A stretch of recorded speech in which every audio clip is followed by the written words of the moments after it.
Hello, my name is Tiffany Jett, Public Relations and Marketing Manager for the Salvation Army of Orlando. You are watching The Orlando Moment, which is a web-based talk show with the goal to inform you about our latest news. The Atlantic hurricane season begins June 1st and concludes on November 30th. Today, I have Kevin Smith, the Emergencies Disaster Services Director for Divisional Headquarters in Lutz, Florida. Today, he will talk to us about hurricane preparedness.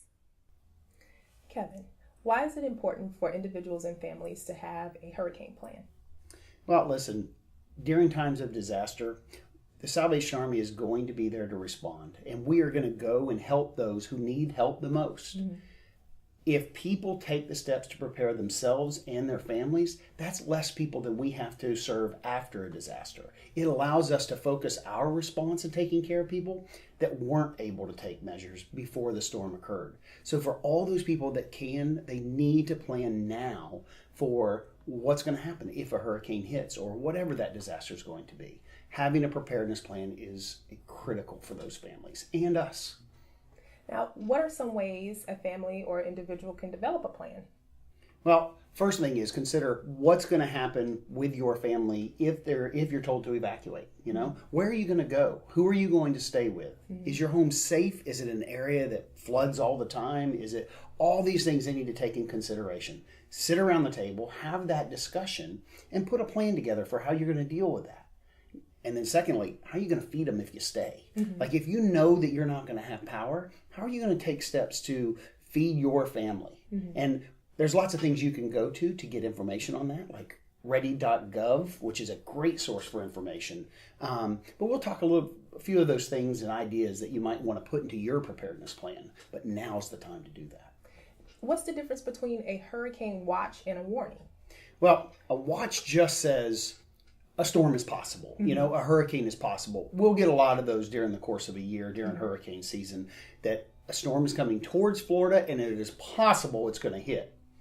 But then when it knows that it's imminent, it's warning, they issue a warning when they know that storm is coming your way. And they know that there's a certain path that it's going to take that's going to impact you.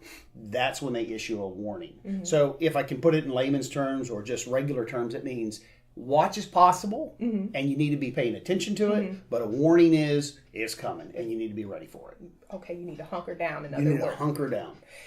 Now, should people start preparing themselves to evacuate their home during a watch? Well, they need to know what those plans are going to be. So, and we want to tell people that you don't need to evacuate. If your home is a safe place, you don't need to evacuate right now. And emergency management will give you some indications of when it's the appropriate time. And we want to make sure people know, stay in tune with emergency management. They will put messages about on who has to evacuate and who doesn't. Because believe it or not, it's just as much of a concern that too many people evacuate when they don't need to as not enough people evacuate. Right. So both of those are considerations. And when a watch is issued, you need to know, what am I going to do with my kids? What am I going to do with myself? Where am I going to go? So that when the warning comes out or the evacuation order comes, then you know what you're going to do and you don't spend time trying to think about it right then. It's really hard, believe it or not. Now, a few minutes ago, you mentioned that some people may not be aware that they need to evacuate. What if they're kind of in that situation where I'm not really sure if I need to evacuate? Is there a number that they could call? Absolutely. Every county in Central Florida has an emergency management office. And when storms hit or storms are coming, they activate an emergency hotline. Now, you can look that up today. You can call 211 or you can reach out locally to your emergency management office. But when the storm hits, they publicize that number over and over so that people know where they can go to get information. That'll come out on public television stations. That'll come out over radio. But it's always there on the internet or even today in your phone book, how to contact your Office of Emergency Management.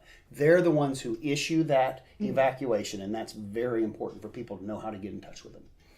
Now, I'm from Tennessee, and I'm used to tornadoes, and I remember being a kid and, laying in the bathtub as the tornado is going through the neighborhood. What are your thoughts on hurricane parties? They're fun. No, I'm sorry, I shouldn't say that. What I would tell you is we understand that there are things that are going to go on. It's a lot of excitement. I mean, there's a lot of adrenaline flowing when hurricanes are coming. what we want people to know is if they're when they get a message to evacuate or stay in their homes, that they stay tuned to emergency management. So what that may mean is instead of listening to your local disc jockey the whole night, just listening blaring tunes and having a party, just make sure that right beside that you have a weather radio and keyed into your emergency management so that you know the right messages. But to be honest with you, we've kind of sat through in Central Florida. We've been through some of these storms before, and we know you're trying to make the best of it. Now, we want people to stay so that their wits are about them, so that if they are called to evacuate in a moment's notice, or that some conditions have changed in their area, we want to make sure that they're able to make those steps or make those measures that are being asked. So don't go partying too much. Right. But we also want to make this a time where people are aware, people are celebrating it, and it is a common practice for them. Don't be afraid of it, because the more you can do to make the best of the situation, the better your family will be in dealing with it after it passes. That's good advice.